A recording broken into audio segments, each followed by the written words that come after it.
Hello everyone, this is workshop 19, molecular geometry and hybridization. Last workshop we were looking at Lewis structures, taking a molecular formula and drawing a 2D structure of that molecule. This way we can understand how the elements are going to bond to each other, what types of bonds are going to form, where our lone pairs might be placed, and then we also saw how that affects resonance structures and formal charge. But Lewis structures are simpler ways of drawing molecules because they only really tell you 2D information about the molecule. Now we are jumping into Vesper theory, which is going to look at the actual 3D shape of our molecules. Yes, we now know how the elements are going to bond to each other, but how are these elements now going to take up space around each other? Because remember, the elements are attracted to the positive nuclei of each other. The electrons are forming the bonds, and so the electrons of each element want to bond to the positive nuclei of the other element. But electrons themselves are negative, and so the electrons of each atom are also going to repel each other. And that is going to change how the molecule sits in 3D space. That also means that the differences in electron density, your lone pairs versus your bonds, is also going to change how the molecule exists in space. It's also going to change its structure. And so that is what this table here is describing. We are now going to be looking at electron geometry versus molecular geometry. This table is in the packet. I just rewrote it on the board so I can be able to point at stuff while I talk. I didn't have space to draw the examples. I was trying to draw them, but there was no way of condensing them enough to fit per line. So make sure you are looking along at the packet to get an actual visual representation of what I'm talking about when I'm talking about the different geometries. But now electron geometry versus molecular geometry is essentially how many groups does my molecule have versus how are those groups affecting the actual angles that the molecule is going to form. Electron geometry, as you can see, is pretty repetitive. It is just focusing on the number of groups that your molecule has. A lone pair is a group, a single bond is a group, a double bond is a group, and a triple bond is a group. And so the number of groups bound to your central atom, because it's always looking at the central atom, the interior atom, the number of groups bound to that central atom determines its electron geometry. And so if you have 2 groups bound to your central atom, it is linear. If you have 3 groups, it is trigonoplanar. I shortened it to trig for all this for sake of space. If you have 4 groups, it is tetrahedral. 5 groups is trigonobipyramidal, and 6 groups is octahedral. But now our molecular geometry is now looking at how the angles are going to differ. Because a lone pair is going to have a lot more electron density and more negative charge than a bond. Because remember, a bond, the electrons are being shared between 2 atoms, but in a lone pair, nothing is being shared. You just have those 2 electrons existing solely on that one atom. And so they are going to have a lot more repulsion forces against your bonding groups. And so that increased repulsion is going to change how the actual molecule exists in space. You can see the number of bonding groups versus the number of lone pairs. Anytime you have no lone pairs, your molecular geometry matches your electron geometry because you don't have that increased repulsive forces from a lone pair pushing everything away from it. But once you start adding lone pairs to your molecule, your geometry has to change because these lone pairs are pushing everything as far away from it as possible. It is extra repulsive against those bonding groups. And so while a molecule with 3 bonding groups is trigonoplanar into electron geometry, by having only 2 of those groups be a bonding group and one of them be a lone pair, that lone pair pushes everything away from itself, and now your geometry, your molecular geometry, is bent. Electron geometry is still trigonoplanar, but the molecular geometry has changed to bent. For tetrahedral molecules, all 3 of these will be tetrahedral electron geometry-wise. When you have no lone pairs, your molecular geometry matches, it stays tetrahedral. But by having 1 lone pair, now that lone pair is pushing everything away from itself, it becomes trigonoplanar in molecular geometry. And then when you have 2 lone pairs, now the 2 lone pairs are pushing everything even further away from itself. And so it becomes bent geometry. Now when it comes to our 5 groups, we have to be careful with our angles, which we'll get to in a second. But in terms of geometry, trigonobipyramidal is your electron geometry and your molecular geometry when you have no lone pairs. If you have 1 lone pair, and honestly when it comes to our trigonobipyramidal, I definitely say look at the images as I'm discussing these so you can better understand where these names kind of come from. Having 1 lone pair means you are seesaw-shaped. Having 2 lone pairs means you are T-shaped. And having 3 lone pairs means you are linear. The reason it goes back to being linear is because we have what is called equatorial groups, which I shorten to EQ, and axial groups, which I shorten to AX. This I will draw really quick just to show what's happening. Our axial groups are in line with the paper, and they are going directly up and directly down. But now our equatorial groups are surrounding the molecule. This is much more of a 3D structure. You'll have a group going back this way, a group coming front this way, and a group coming out to the side also in plane with the paper. These are forming a circle around our central molecule.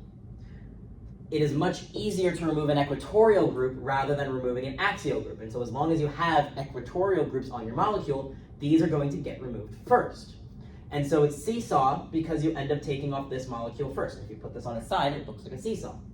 And then it becomes T-shaped because now you take off two groups, it forms a T. Because you are removing your equatorial groups first, that is where the naming convention comes from. And now, if you remove all three equatorial groups, they end up balancing each other out. Because the three lone pairs are now circling the molecule, the repulsive forces of all three groups perfectly balance each other out. Sorry for my somewhat crude drawings.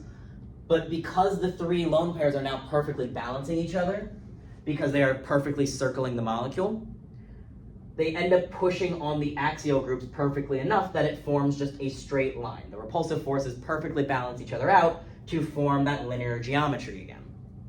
You don't see that in the other molecules because you don't have that perfect balancing act, but the three lone pairs, their repulsion forces all perfectly balance and send us back to linear.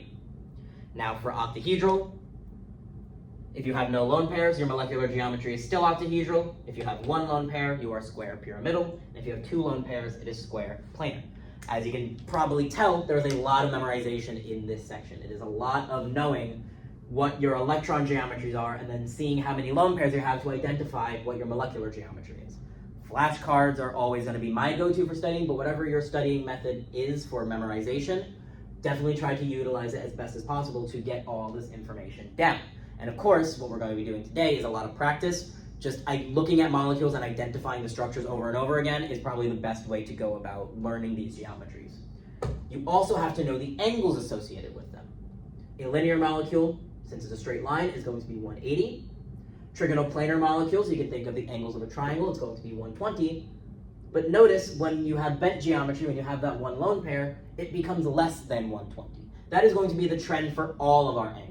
When you have a molecular geometry that differs from its electron geometry, you can't say for certain what the bond angle is going to be without doing some type of experiment and actually measuring said angle. The different elements bound to the molecule, or bound to your central atom, are going to change the bond angle itself.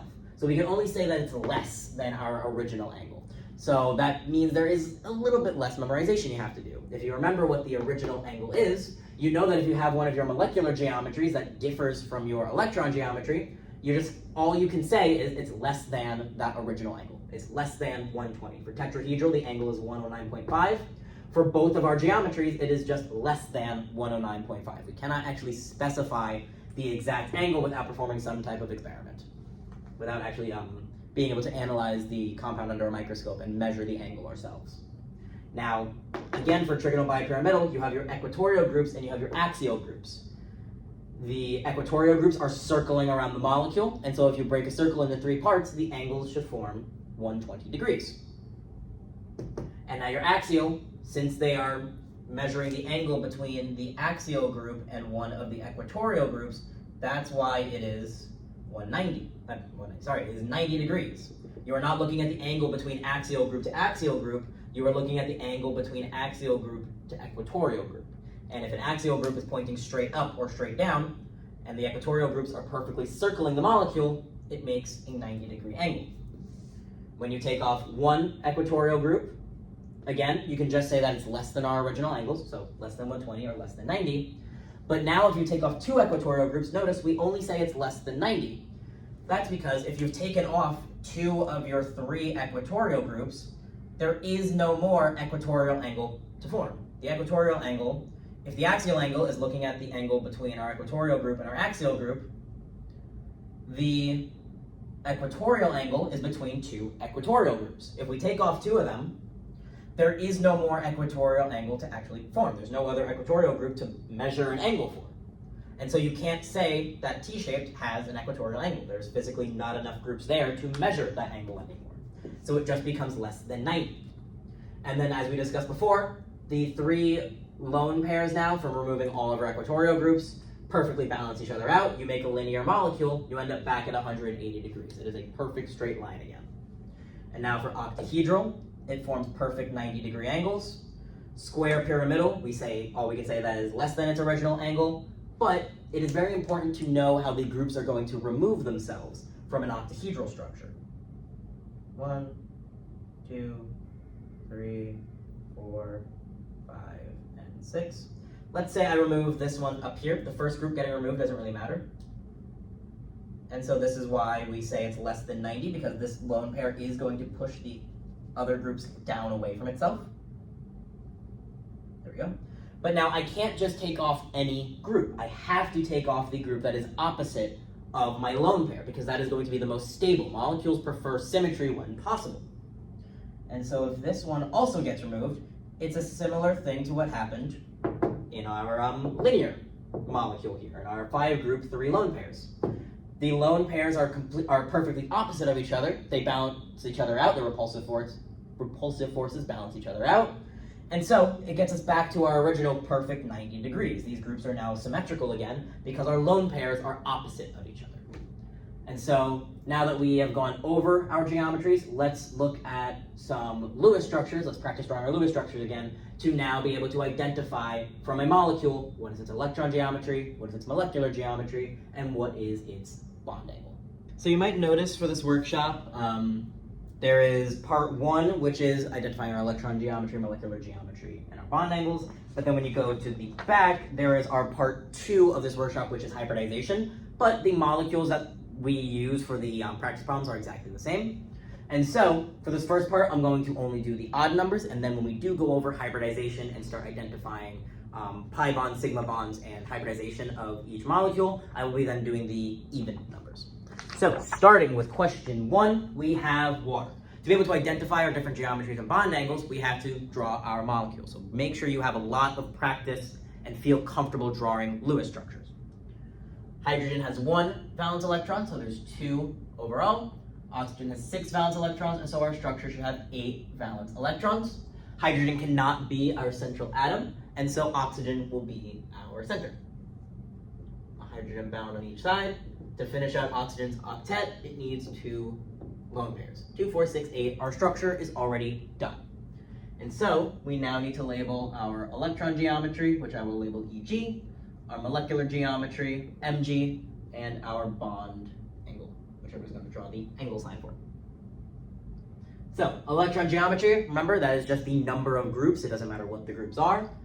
A bond, a lone pair, a bond, and another lone pair. That is 4 groups. And so our electron geometry is tetrahedral. But now we have 2 lone pairs. That's going to have higher repulsive forces, going to push our bonding groups down. When you have 2 lone pairs, that is bent geometry. And to help visualize that better, water, even though I drew the lone pairs on each side of the oxygen, is usually going to look like this. You have a lone pair here, you have a lone pair here, and the hydrogens are getting pushed downwards. And so the bond angle of tetrahedral is 109.5. All we can say for a bent molecule is that it is less than 109.5 degrees. On to H2S, it's going to be a similar situation. 1 hydrogen has 1 valence electron. We have 2 of them, so 2 valence electrons. Sulfur is in the same family as, same group as oxygen, and so 6 valence electrons as well. Also should have 8 valence electrons in our overall structure. Again, sulfur has to be our center, since hydrogen is a terminal atom. It can only have 2 electrons. So each hydrogen is bound toward a sulfur, and just like our oxygen, our sulfur needs 2 lone pairs to finish out its octet. They're in the same group, and so it makes sense that, they're in the same column, and so it makes sense that our structures end up being the same. And so again, for our electron geometry, we have 2 bonding groups and 2 lone pairs, and so it is tetrahedral. We have 4 groups overall. And again, we have 2 lone pairs, and so our molecular geometry also ends up being bent, and our bond angle is less than 109.5 So I gotta start writing a little bit closer together so I don't encroach on other questions. Now going to question 5, pH 3. Phosphorus is in group 5, it has 5 valence electrons. Hydrogen has 1, there's 3 hydrogens, and so we should have 8 valence electrons overall again. Phosphorus has to be our central atom, surrounded by our 3 hydrogens. And phosphorus needs 1 lone pair, since it has 3 bonds, to finish out its octet. 2, 4, 6, 8, our Lewis structure is complete. We have 3 bonding groups and a lone pair, that is 4 groups overall. So our electron geometry is once again tetrahedral. But now we only have 1 lone pair instead of 2 lone pairs. Our molecular geometry is no longer bent. When you only have 1 lone pair, that gives you trigonal pyramidal molecular geometry. Since this chapter, pyramidal, is a lot of memorization, I would honestly recommend completing these on your own first and then coming back to the video after you're done to work out the problems and see if your answers are correct or not, just because there's not really a lot of problem solving that I'm going to be doing throughout this. It is just pure drawing the structure and then memorizing what is my geometry and what is my angle. So yeah, definitely try to work these out on your own first and then come back when you are done. And so tetrahedral, again, the angle will be 109.5, and so our angle just has to be less than 109.5. For PCl5, if we have 5 groups around here, it is going to be breaking our octet rule. Phosphorus has 5 electrons, 1 chlorine has 7 valence electrons, and so 35 overall for our 5 chlorines. And so our final structure should have 40 valence electrons. Phosphorus is less electronegative, and so phosphorus will be our central atom, surrounded by our 5 chlorines.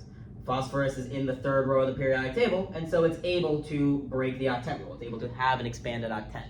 It does technically have access to the d orbital, even if it doesn't have electrons usually in the d orbital. Each of our chlorines needs 3 lone pairs to finish up their octet, since they all have a single bond.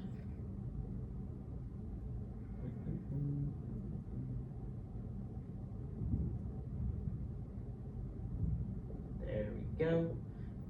6, 12, 18, 24, 30. All of ours have 6 lone pairs, so I'm just going to count it like that. So 6, 12, 18, 24, 30, 32, 34, 36, 38, 40. We have our 40 valence electrons, and so our structure is complete. So we have 5 groups surrounding this phosphorus. So when you have 5 groups, your electron geometry is trigonal bipyramidal. Bipyramidal. And there's not a single lone pair surrounding our phosphorus. All 5 of our groups are bonds, and so our molecular geometry matches our electron geometry. It's also trigonal bipyramidal. And so if it matches, that means our angles are not going to be less than anything, it is going to be the exact angles. Remember, when you have 5 groups, you have equatorial angles and axial angles. You need to list both of them for this to be correct. You need to list that you have 120 degrees for your equatorial positions and 90 degrees for your axial positions. And you have to specify which is which. On to NH4 plus. Nitrogen has 5 valence electrons, hydrogen has 1, so 4 overall. Plus 1 means that we are going to subtract 1 electron from our total valence electron count. And so we should have 8 valence electrons overall. Nitrogen will be our central atom, since hydrogen has to be terminal. Nitrogen already has 4 bonds, so we don't need to add any lone pairs for the octet. 2, 4, 6, 8, we have the correct number of electrons. And now, not to go over formal charge again, but when you calculate the formal charge, the positive charge comes from this nitrogen here in the center, having 4 bonds. Nitrogen prefers to have 3 bonds to be neutral formal charge-wise, and this one has 4. So going over our geometries, our electron geometry, we have 4 groups, and so this is tetrahedral. For molecular geometry, there is no lone pairs on our molecule, and so our molecular geometry matches our electron geometry. This is also tetrahedral, which means our bond angle is exactly 109.5. It is not going to be less than 109.5. We don't have any lone pairs. On to NO3 minus. Nitrogen has 5 electrons, oxygen has 6, so 18 for all 3 of them. Minus 1, we are adding an electron into our total count. And so we are going to have 24 valence electrons in our total molecule. Nitrogen is less electronegative, and so that will be our central atom. This should feel familiar from the last workshop when we did resonance structures. We're not going to draw all the resonance structures for this one. We only need one of them to actually know the geometries. So we surround our nitrogen with our oxygens.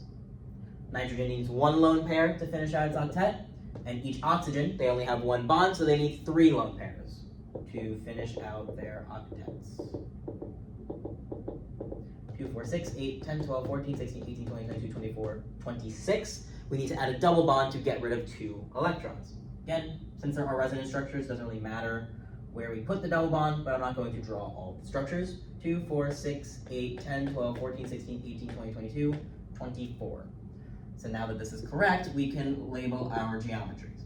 Remember, each type of bond is a group. A double bond is not going to be counted as 2 separate groups, because even though we count it as 2 bonds to count up the number of electrons, it is a single bonding group. There is a single double bond between our oxygen and our nitrogen. And so 1 group, 2 groups, 3 groups. We have 3 groups on our nitrogen, and so this will be trigonoplanar. And our nitrogen has no lone pairs on it. A double bond is not going to bend a molecule in the same way that a lone pair will. And so, since only lone pairs are what we're looking for to have a differing molecular geometry, and we have none, our molecular geometry matches our electron geometry. It is also trigonoplanar, which also then means our bond angle is 120. It is not going to be less than 120, since a double bond is not going to bend a molecule in that same way. On to XeF6. Xenon is a noble gas. It has 8 valence electrons. Fluorine has 7 valence electrons, and there's 6 of them, so that would be 42 valence electrons. A 2 plus charge, we are going to subtract 2 electrons, Subtract 2 electrons from this, and so there should be 48 valence electrons overall. Xenon is going to be our central atom. It is less electronegative, and it's surrounded by our 6 fluorines. Every fluorine is singly bonded to our xenon here, and so every single fluorine gets 3 lone pairs to finish out their octets.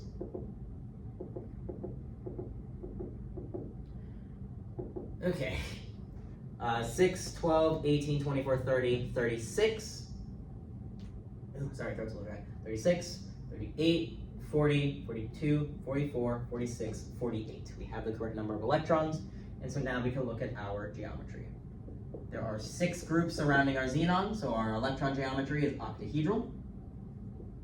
And every single one of those groups is a bond, and so our molecular geometry matches. It is also octahedral, which means our angles are exactly 90 degrees.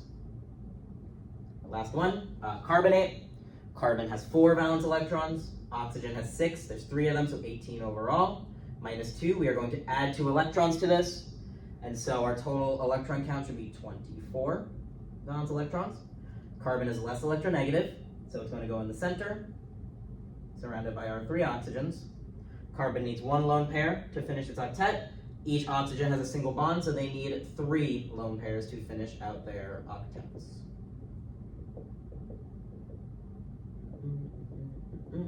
2, 4, 6, 8, 10, 12, 14, 16, 18, 20, 22, 24, 26. We need 1 double bond to have the correct number of electrons, so we're just going to put it here. Again, there is resonance, but we're not going to be showing that right now. 2, 4, 6, 8, 10, 12, 14, 16, 18, 20, 22, 24. And so this compound is correct, because remember from formal charge, a single bonded oxygen would have a negative charge to it. And so that's why it's a -2 for our carbonate here.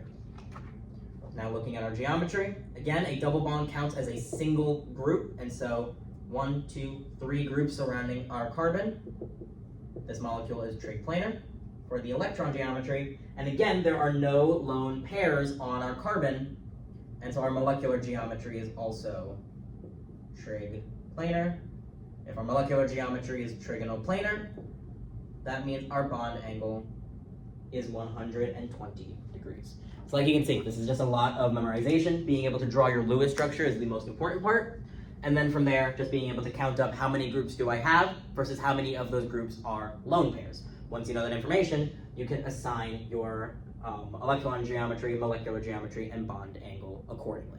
Now we're going to go over a concept called hybridization. So the orbitals that we've been working with, or the way that we have been drawing them, is not actually how the electrons are going to fill in when you actually form a bond between two elements.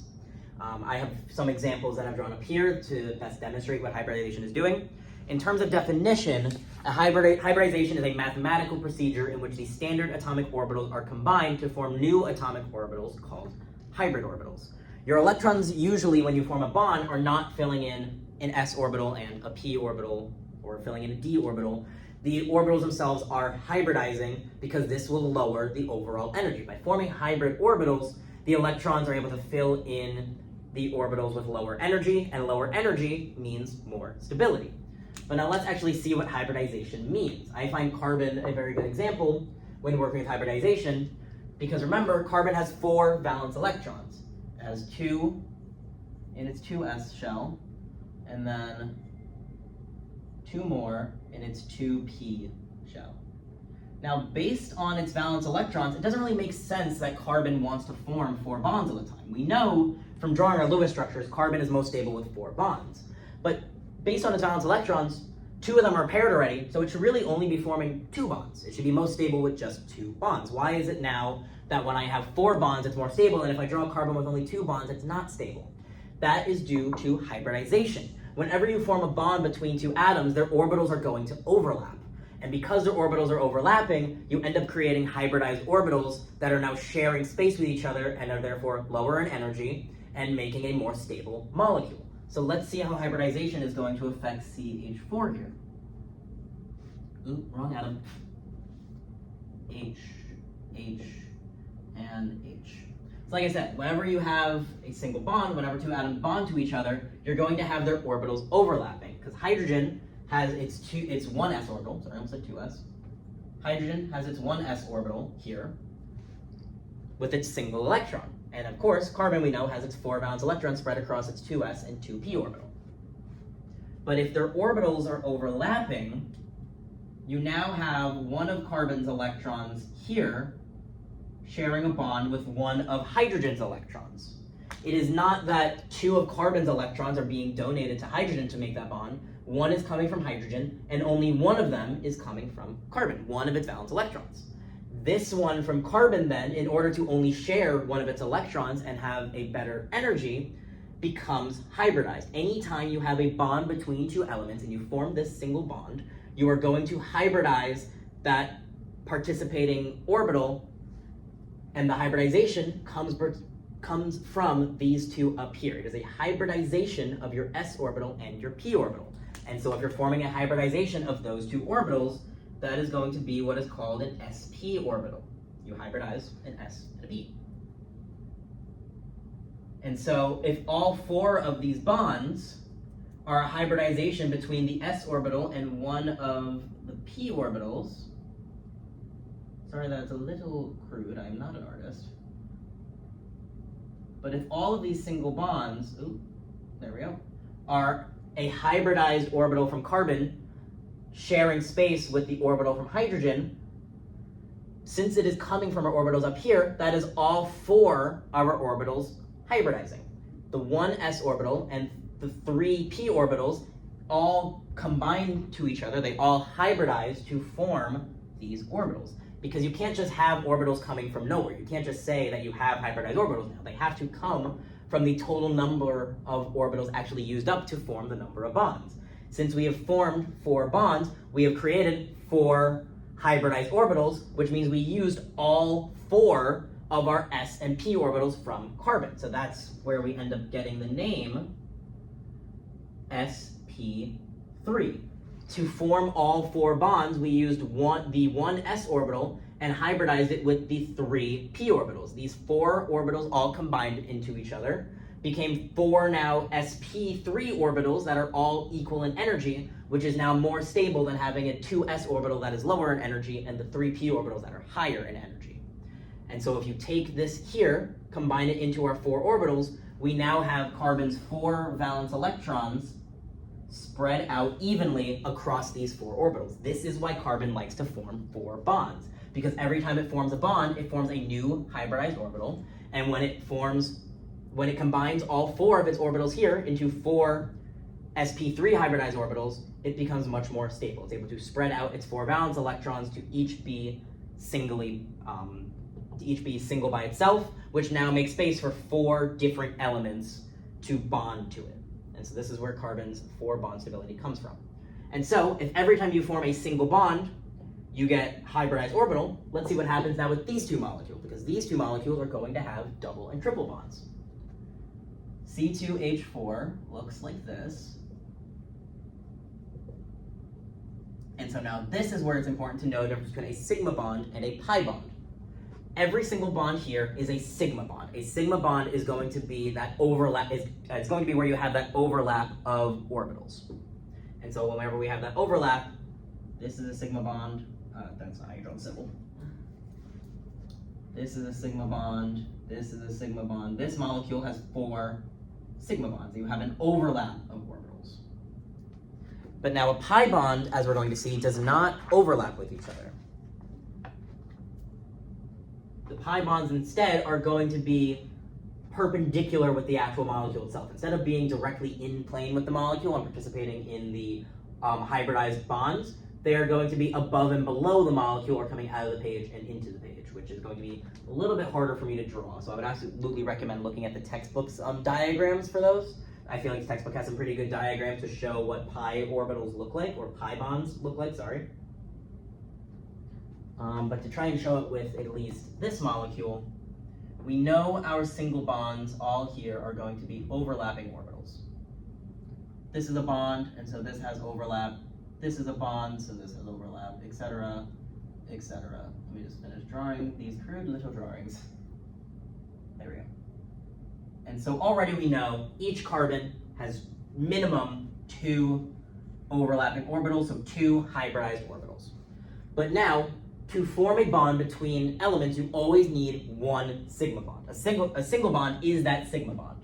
But a pi bond is only 1 sigma bond. You're only ever going to have 1. So again, we have this overlap here just for the elements to bind to each other, but the other bond in the double bond is not going to form a sigma bond. There's not enough space. If these 2 are already overlapping each other, there's not space for the 2 other electrons to now overlap each other in another sigma bond.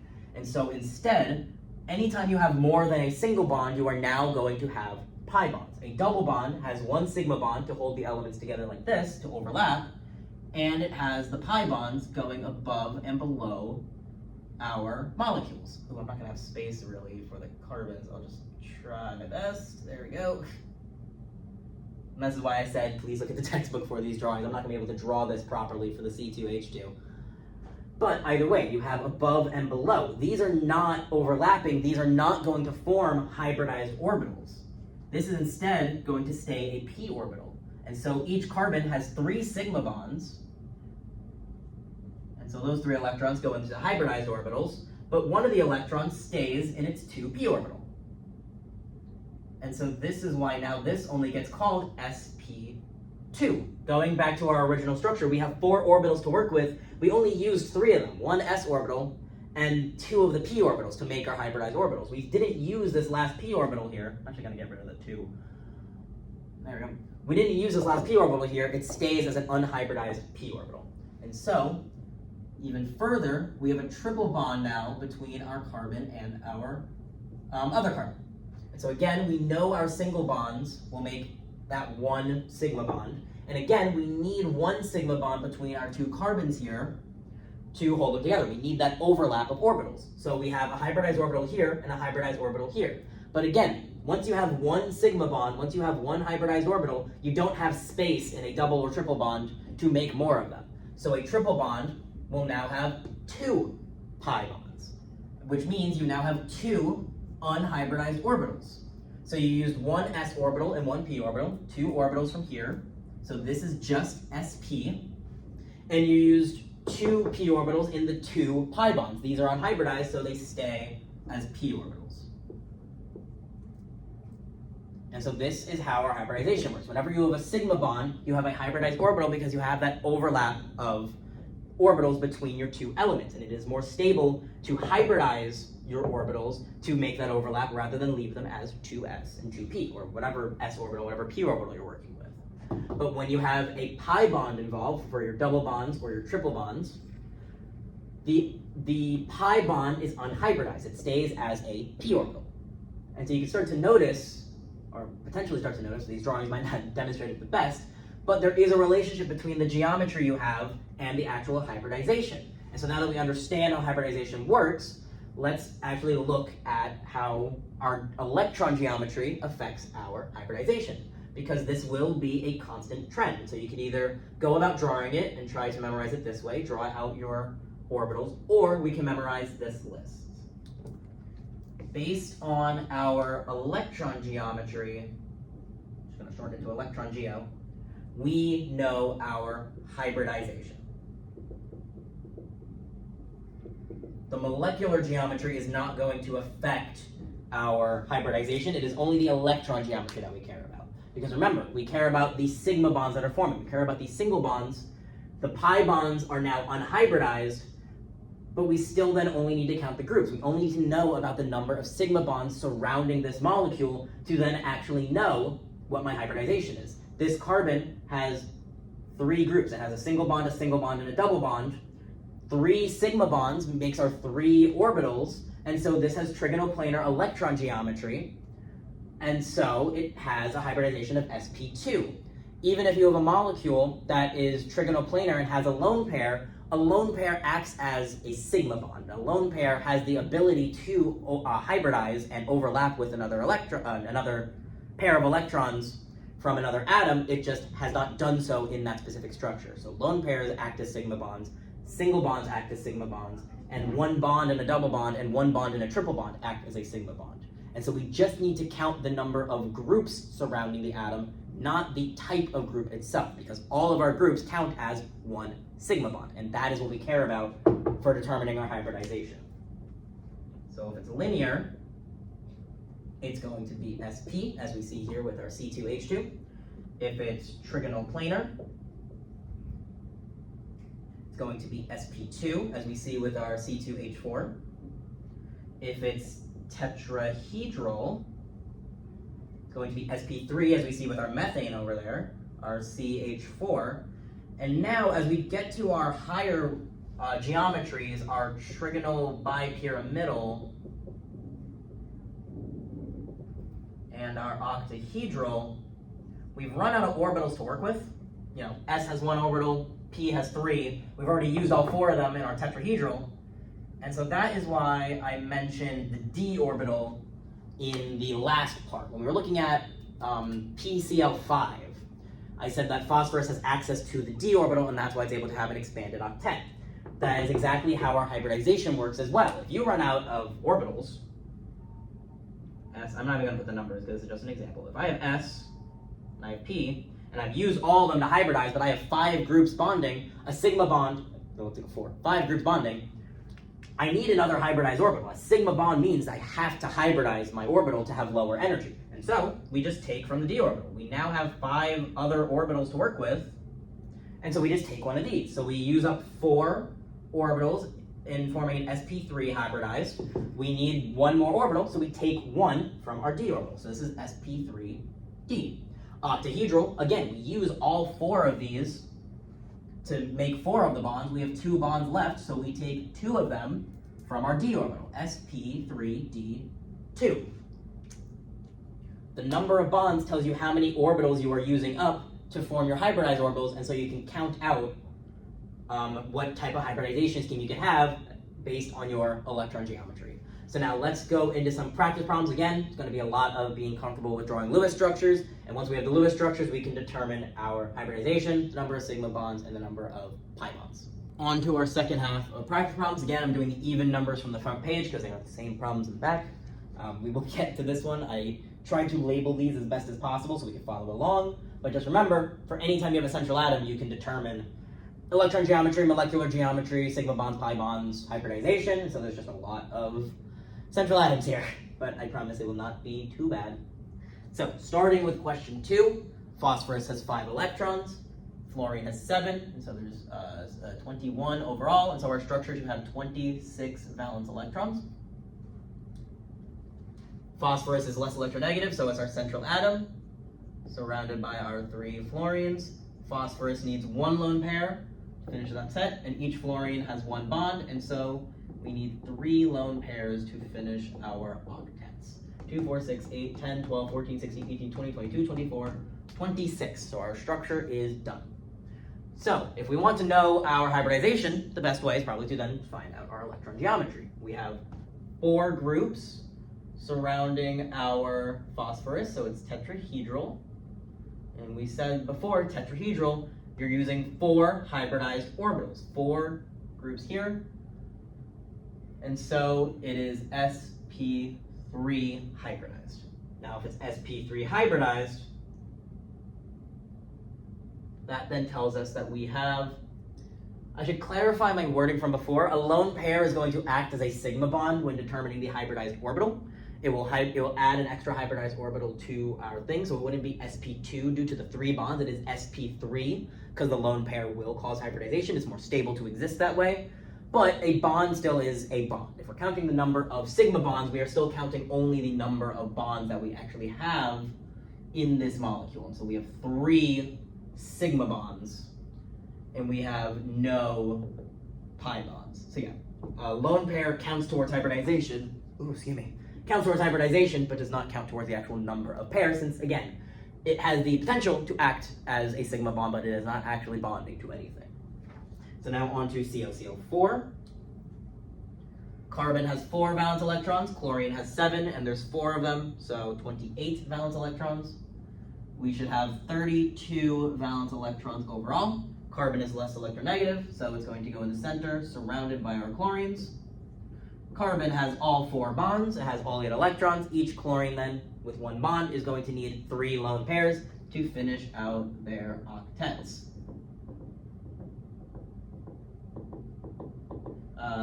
Just to make counting quicker, 6, 12, 18, 24, 26, 28, 30, 32. So our structure is complete. Carbon has 4 groups surrounding it, so it is again tetrahedral. Oop, I spelled that very wrong. Tetrahedral. If it's tetrahedral, that means it is sp3 hybridized. It has 4 groups. It is using all 4 of carbon's s and p orbitals. It has 4 single bonds, so that is 4 sigma bonds, and it has no double or triple bonds, so there are no pi bonds. On to question 6, BeCl2. I almost said boron. Element. Beryllium. Beryllium has, I believe, 4. No, where? I'm trying to remember where it is on the periodic table. Beryllium has 2 valence electrons. Sorry about that. Chlorine again has 7, there's 2 of them, so 14 overall. Our molecule should have 16 valence electrons. Beryllium is less electronegative, so it is flanked by our 2 chlorines. Remember that beryllium is one of our exception atoms. Beryllium has a shrunken octet. It is not going to finish its octet rule. It prefers to have just 2 bonds and call it day. But each chlorine needs 3 lone pairs to finish out their octets. 2, 4, 6, 8, 10, 12, 14, 16, so our structure is complete. 2 bonding groups and no other groups surrounding it, and so our geometry is linear, our electron geometry. If our electron geometry is linear, you're only using 2 of your orbitals to hybridize, and so that is sp. If it's sp, now we look at our number of bonds. We have 2 single bonds, so that is 2 sigma bonds, and we have no pi bonds. We have no double bonds or triple bonds. On to question 8, HCO2 minus. Hydrogen has 1 valence electron, carbon has 4, oxygen has 6, and there's 2 of them, so 12, and we add an extra one from our minus charge here. And so we should have 16, 17, we should have 18 valence electrons in our final structure. Carbon is the least electronegative, so it goes in the center, and it's going to be surrounded by the hydrogen and the oxygen. Notice the hydrogen is in front of the carbon, so we don't put the hydrogen on one of our oxygens. It doesn't really matter where we put everything, so I'm just going to put it like this. Sure. Carbon needs 1 lone pair to finish its octet, and each oxygen with a single bond needs 3 lone pairs. 2, 4, 6, 8, 10, 12, 14, 16, 18, 20. We need to get rid of 2 electrons, and so we're going to put a double bond. It doesn't matter which oxygen we put it on, but the oxygens are the only elements that have space. 2, 4, 6, 8, 10, 12, 14, 16, 18. Now this structure is correct. Carbon has 3 groups on it, so its geometry is trigonoplanar. And now remember, our hybridization is only based on the number of groups, because all of these are going to have at least 1 bond that is overlapping and therefore has to be hybridized. 3 groups being used, we use sp2. We use 1 s orbital and 2 p orbitals, so this is sp2 hybridized. We have 3 sigma bonds because we have 3 bonds on the carbon, but this double bond here, 1 is a sigma bond and 1 is a pi bond. All bonds contain a sigma bond, only our double and our triple bonds will contain pi bonds. So 3 sigma bonds for our 3 bonding groups, 1 pi bond for our double bond here. Xenon tetrafluoride. Xenon's a noble gas. It has 8 valence electrons. Fluorine has 7 valence electrons, so there's 4 of them, so 28, which means we will have 36 valence electrons overall. Xenon is the least electronegative, and so it's going to be surrounded by our 4 fluorines. Xenon has completed its octet. Fluorine needs 3 lone pairs on each of them to finish their octets. 6, 12, 18, 24. 26, 28, 30, 32. Now in this case, we're missing electrons. But remember, xenon is in, I actually forget what row the periodic table it's in, but it's below row 2, and so it can have an expanded octet. If we are currently at 32 electrons, we are able to just add 2 lone pairs onto xenon, and that works now. So now we have 36 electrons. Remember, we are counting the total number of groups, including lone pairs, doesn't matter what type of group they are, so we have 6 groups now that we have added our 2 lone pairs, 4 bonding groups and 2 lone pairs. And again, it is only the number of groups, not the type of groups, that are going to determine our hybridization. Lone pairs have the ability to form sigma bonds even if they currently aren't. So 6 groups, we use the 1 s orbital, all 3 of our p orbitals. We need to use 2 d orbitals still to have 6 hybridized orbitals, sp3d2. And now again, when determining the number of bonds, lone pairs count towards hybridization, but they are still not a bond that is actually forming. We have 4 sigma bonds, but we have those, even though those 2 lone pairs are contributing to our electron geometry. Where is, what am I looking at? There we go. And again, pi bonds are coming from our double and triple bonds, so we have 0 pi bonds. Ooh, I wrote a little low, whoopsie. Iodine 3 minus. Iodine has 7 valence electrons, so 21 overall, plus 1 from this minus charge. And so there should be 22 valence electrons, or a little low there, in our final structure. It's all 3 iodine, so it doesn't matter what the central atom is since it's all the same. Our central iodine needs 2 lone pairs to finish out its octet. Our terminal iodines need 3 lone pairs to finish out their octets. 2, 4, 6, 8, 10, 12, 14, 16, 18, 20. Again, we are missing electrons. Your central atom is going to take on that extra lone pair. And so now iodine has 3 lone pairs to give us our 22. If it has 3 lone pairs and 2 bonding groups, its electron geometry is trigonal bipyramidal. And so hybridization-wise, we have 5 groups surrounding it. That is sp3d. A 1 s orbital, 3 of our p orbitals, and a single d orbital to give us 5 hybridized orbitals. I'm still writing kind of low. I'm going to write sigma here just so I have space because there's a lot of stuff going on here. So number of sigma bonds. We have 2 bonds on the iodine, so only 2 bonds. And we have no double or triple bonds, so no pi bonds. Now on to the big molecule down here.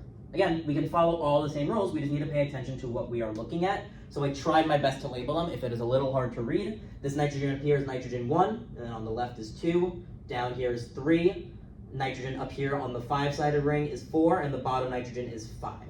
So looking at our nitrogens, our nitrogen 1 has 3 groups coming off of it, and of course, let's not forget our lone pairs. They did not provide us lone pairs, but we always have to be aware of them. This nitrogen has 3 bonds. It needs a single lone pair to finish it off.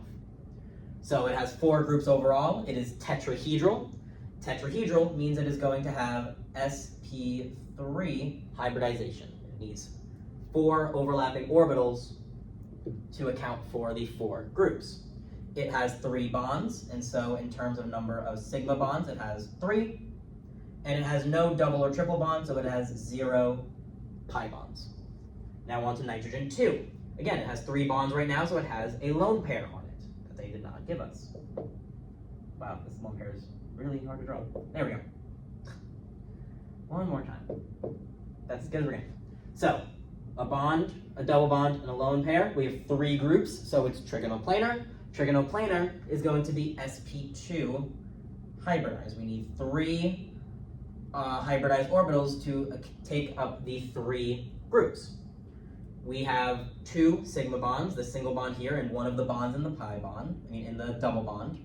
But because we have a double bond, one is a sigma bond and one is a pi bond. Same thing for nitrogen 3. We have 3 bonds formed, and so we need a lone pair. 3 groups on the nitrogen makes it trigonoplanar, which means it has sp2 hybridization. Our double bond and our single bond give us 2 sigma bonds, and the double bond has 1 pi bond. Really trying to make this fit. Oh, I realized I just skipped SbCl5. We'll go back to this one in a bit. Sorry about that. Completely missed it. I was so focused on this thing here. And then you'll start to notice kind of a pattern. Nitrogen as well, a single bond and a double bond, it needs a lone pair. It has 3 groups. It's trigonoplanar, so it's also sp2. A single bond and 1 sigma bond then from our double bond, and then our double bond gives us our 1 pi bond. And now for our nitrogen down here, it has 3 single bonds, so it also needs a lone pair. It has 4 groups. It is tetrahedral, and so again, to account for the 4 groups, we need 4 hybridized orbitals, so sp3, which means now we have 3 bonds, so we have 3 sigma bonds. We have 3 single bonds, and we have no double or triple bonds, so no pi bonds. Now looking at our carbons, the top of the hexagon is C1, the one on the left is C2, bottom carbon is C3, top carbon is C4, and then this carbon by the oxygen is C5. For C1, it has 3 groups on it. It has all 4 bonds, so no lone pairs. 3 groups makes it trigonoplanar, and so sp2 hybridization to fit the 3 groups. 3 bonds in total, so 3 sigma bonds. One of them is a double bond, so we also have 1 pi bond. Carbon 2 is a similar situation. We have all 8 electrons. We have 3 groups, trigonoplanar, sp2 hybridization. 3 bonds are formed, so we have 3 sigma bonds no matter what. We have 1 double bond, and so we have 1 pi bond on this carbon as well. The carbons are going to be even more repetitive, as you're going to see very quickly. Carbon 3, same thing. We have all 8 electrons. We have 3 groups, so it is sp2 hybridized. 3 bonding groups, so 3 sigma bonds. One of them is a double bond, so we have 1 pi bond. Carbon 4, same situation, all 8 electrons, 3 groups, and so it is sp2 hybridized. 3 of them are bonding groups, so 3 sigma bonds. 1 double bond is 1 pi bond. You can guess what's going to happen with the last one. 3 groups, sp2 hybridized. 3 of them are bonds, so 3 sigma bonds. One of them is a double bond, so it has 1 pi bond. Our carbons are very, very repetitive. And now the last one, I underlined it just so I don't have enough space, but our oxygen. Oxygen currently has 2 bonds, so it needs 2 lone pairs to finish out its octet, which means we have 4 groups surrounding this oxygen, giving it sp3 hybridization. 4 groups, you need 4 hybridized orbitals to have space for it and have proper energy. It only has 2 bonds, they're both single bonds, so that's 2 sigma bonds, and that means then no pi bonds. Even though it's a very big molecule, it might look scary to look at, you can break it down into each individual central atom. So now going back to SbCl5, since I accidentally skipped it, Sb, oh, I actually don't know. Give me a minute, how many electrons, if I can look on my paper, how many electrons does this have? I believe it should have 5. I think it has 5, in worst case I will fix it, because I have the correct diagram written out. I've done all these problems already. I just cannot remember how many electrons Sb has, sorry. But chlorine has 7 electrons, and so 35 overall, and so assuming that this does have 5 electrons, we should have 40 valence electrons overall. Sb is less electronegative, so it's in their center, surrounded by our 5 chlorines. And now each chlorine will have 3 lone pairs put on it to finish out their octets. 6, 12, 18, 24, 30. Yeah, so this does have 5 valence electrons. So 30 from our lone pairs, and then 32, 34, 36, 38, 40. So Sb does have 5 electrons. I should have a periodic table on me, but I forgot to bring it with me. But now that we have our structure drawn, 5 groups surrounding our Sb. So this is also trigonal bipyramidal. And so even though SbCl5 has 5 bonding groups, while iodine 3- only had 2 bonds, they're both sp3d hybridized. It is the number of groups, not the type of group. You need 5 hybridized orbitals to make all of our overlapping bonds. You need 5 hybridized orbitals to take into account our 2 bonds and the 3 lone pairs that can hybridize. It is much more stable in energy for them to exist in hybridized orbitals than orbitals by themselves. But now, of course, the number of sigma bonds does change. Here we had 3 lone pairs, so it was only 2. For our SbCl5, they're all 5 bonds, so there is 5 sigma bonds. And of course, no double or triple bonds, so there are no pi bonds. So you can see, if you know your electron geometry, you know your hybridization. And so you can memorize it that way. Or if you count it up, and remember, you have to get your orbitals from somewhere. You are adding up the number of original orbitals to then get the number of hybridized orbitals. That is the other way you can go about memorizing this information. But it's all about taking the orbitals that we know about and combining them to have them lower in energy and make it more stable to actually make all of these bonds. That is the end of this workshop. If there are still any questions on the content that was covered in this recording, absolutely reach out to the Math and Science Resource Center here at John Jay to get more assistance. You can book an appointment yourself through John Jay Navigate, or you can go to the tutoring center on campus, room 1.94 in the new building, and someone at the front desk can help you book an appointment. You can book one-on-ones either in person or virtually, and there are plenty of tutors here who can help you understand the content better.